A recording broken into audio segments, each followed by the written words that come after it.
watching the startup video on Fujifilm's JX series of digital camera. The JX series of cameras are the slim lithium-ion style cameras. This one has a 5x wide-angle lens starting off at 28 millimeters. Okay, so let's get started with this camera and get you taking pictures for the very first time. The camera does, of course, include lithium rechargeable batteries. We highly recommend you charge it before use. But other than that, I have one fully charged already. Let's get going. So let's turn the camera on the bottom. You can see that's the battery cover. You slide it to the right and it swings open so it's spring loaded. And if you want to insert the batteries, you would follow the orange stripe and match that to the tab on the camera. Of course, the contacts would go in towards the camera, so I'm going to do that now. And it clips in place and the battery stays from falling. Now if I want to remove the batteries, I can just swing that clip over and the batteries are now out. Okay, I'm going to put that back in. Secondly, the camera uses an SDHC card. It is highly recommended that you purchase a Class 4 card if you intend to record HD video with this camera. Otherwise, you can have issues recording the proper HD files on this camera. So to insert the card correctly, you would find that the contacts should face the back of the camera. So I'm going to do that right now. And it goes into the SD slot, clips into place. It's also spring loaded, so if I want to eject the card, I actually don't pull it out. I just push down and it pops open. Okay, so I'm just going to put that back in. I'm going to close the battery cover and just get it properly in. There we go. Now, let's turn on the camera. So if this is the first time you turn on the camera, it's going to ask you a few questions. Two ways of doing it, of course, is to turn on the camera with the playback button by holding it down for a second, or pushing the on and off switch on the top of the camera, which is what I'm going to do now. So it's turned on, and it's asking me to select my language selection. It's also going to ask for the date and time as well, but because this is not the very first time I turned on the camera, it's not doing that right now. If I take a look at the screen, it just tells me a few things.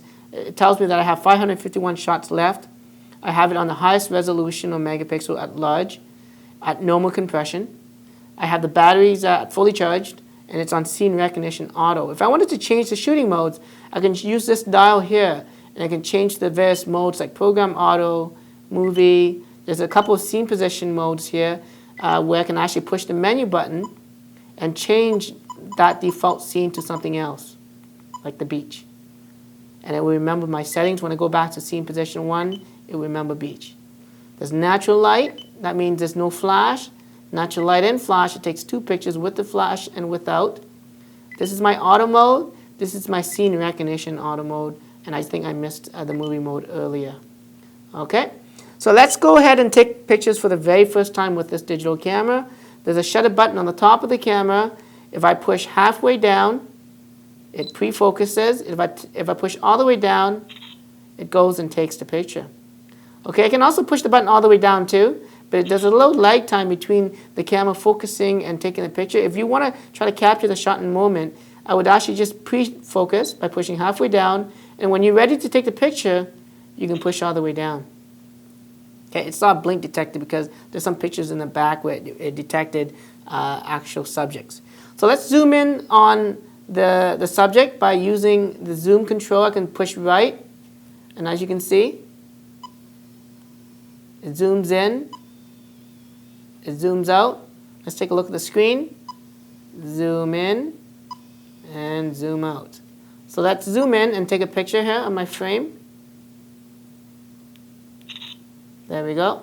It flash fired, zoomed out. Take another picture. Let's take something else now, maybe over here. There we go. So that's the zoom controls on the top of the camera. Now let's take a look at looking at images now that you've just taken. So if you can push the playback button, it jumps you to the display mode, and I can use this dial to go left or right and go through the various shots I've just taken. Okay. Now if I wanted to zoom in on a picture, again I can use the zoom controls, and by pushing it to the right, I can zoom in on the image. Or just hold it down and it zooms all the way in. And I can use the directional pad to pan left and right throughout my image. It gives me a little mini display of where I'm zoomed in. If I want to get out of that, I can push zoom out, or I can just push the display button to get completely out. I can go to the next shot, I can zoom in all the way, push to get out again. Okay? Now, if you didn't like any images you've just taken, you can also quickly delete them. There is a delete option right on the back of the camera. Pushing up will bring up the direct erase option, which allows you to select the current frame. We can select multiple frames, or we can delete all the images on this camera. I'm just going to delete the one image that's showing on the screen right now. So I'm going to push OK. It's going to ask me erase OK. I'm going to say yes, so I'm going to push OK to say yes, and that image is now deleted. It goes to the next image. It's asking me to delete or erase OK. I don't want to, so I'm just going to push this playback button to get out of that. Now, if I wanted to delete images other ways, I can actually go into the menu and select erase and navigate to that same type of screen as well. So here's a quick way of selecting frames. So it comes up with all the images on the camera. I'm going to delete this one so I can select that by pushing OK. I don't like that one either. I'm going to push OK to select that. Once I have everything selected, I push display back. It says I have 2 images selected. I'm going to push up to say OK, push OK again, and now those 2 images that I've selected are now erased from the camera. So that's how you get up and running with this JX series of camera.